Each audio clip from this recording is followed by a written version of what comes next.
આકાશવાણી અમદાવાદ વડોદરા પ્રાદેશિક સમાચાર સોનલ પરમાર વાંચે છે. કેન્દ્રીય મંત્રીમંડળે લીધેલા ખેડૂતલક્ષી નિર્ણયોને રાજ્યના ખેડૂતોએ આવકાર્યા છે. કેન્દ્ર સરકારે નવા વર્ષના પ્રથમ દિવસે ખેડૂતોને ડાય એમોનિયમ ફોસ્ફેટ ડીએપી ખાતરની 50 કિલોની થેલીનો ભાવ 1,350 રૂપિયા પર યથાવત રાખવાનો નિર્ણય લીધો છે. ગઈકાલે મળેલી મંત્રીમંડળની બેઠકમાં સરકારે ડીએપી પર 3,850 કરોડ રૂપિયા વધારાની સબસીડી આપવાનો પણ નિર્ણય લીધો છે. આ અંગે બોટાદ જિલ્લાના એક ખેડૂતે પોતાનો અભિપ્રાય આપ્યો હતો.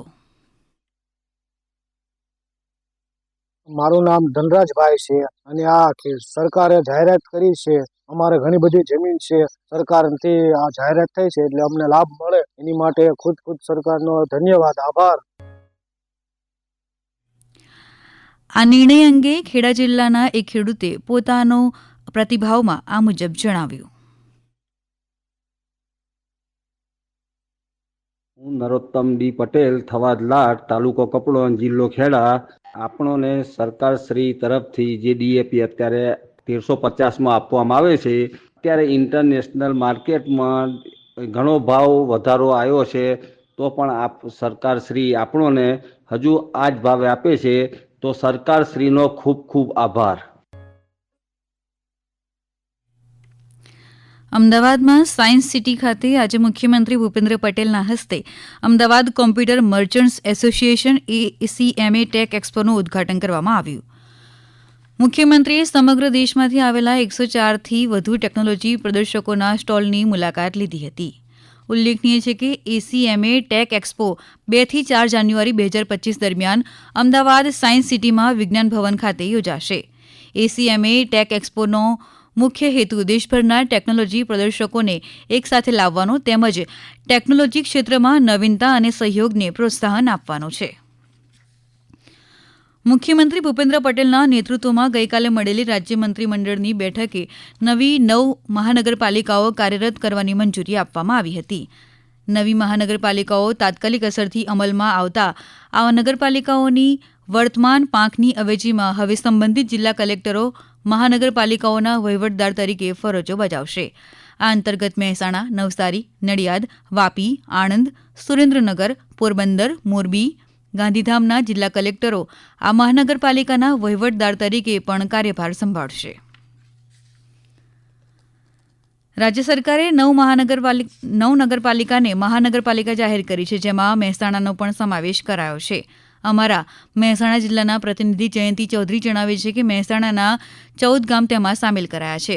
1919માં મહેસાણા નગરપાલિકાનો વિસ્તાર 31.1 ચોરસ કિલોમીટર હતો, જે વધીને હવે 79.94 ચોરસ કિલોમીટર થયો છે. પ્રથમ મ્યુનિસિપલ કમિશનર તરીકે રવિન્દ્ર ખટાલણીને નિયુક્તિ થઈ છે. અગાઉ નગરપાલિકામાં 3.25 લાખની વસ્તી હતી, જે મહાનગરપાલિકા બન્યા બાદ વધીને 4 લાખ થઈ છે. આ સમાચાર આપ આકાશવાણીના અમદાવાદ વડોદરા કેન્દ્ર પરથી સાંભળી રહ્યા છો. આ સમાચાર આપ અમારી YouTube channel AIR news Gujarat પર પણ સાંભળી શકશો. વધુ સમાચાર માટે અમારી વેબસાઇટ newsonair.gov.in/gujarati અને અમારા એક્સ હેન્ડલ AIR_news_ABAD ને ફોલો કરશો.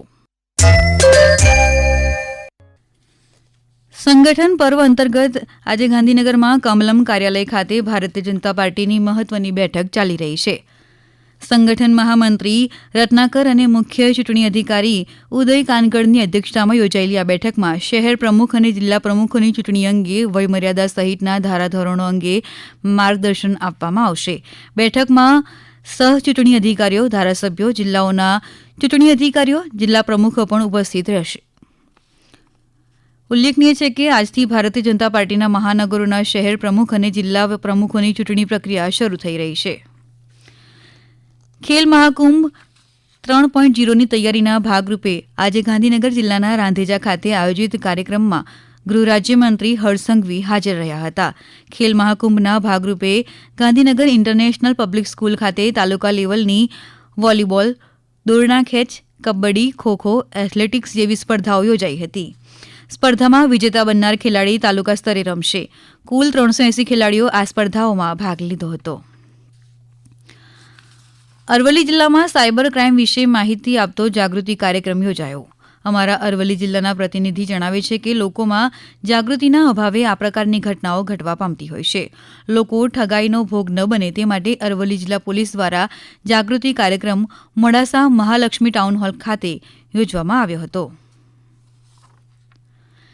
કેન્દ્ર શાસિત પ્રદેશ દીવના નાગવા રાધે કૃષ્ણ મંદિર પર ધજા આરોહણ કાર્યક્રમ યોજાયો. અમારા દીવના પ્રતિનિધિના જણાવ્યા મુજબ નાગવા સમાજ દ્વારા દર વર્ષે ધજા આરોહણની સાથે સાથે ભજન કીર્તન તથા મહાપ્રસાદનું પણ આયોજન કરવામાં આવ્યું હતું. આ કાર્યક્રમમાં શ્રદ્ધાળુઓની ભારે ભીડ જામી હતી. આકાશવાણીના અમદાવાદ વડોદરા કેન્દ્ર પરથી પ્રાદેશિક સમાચાર પૂરા થયા.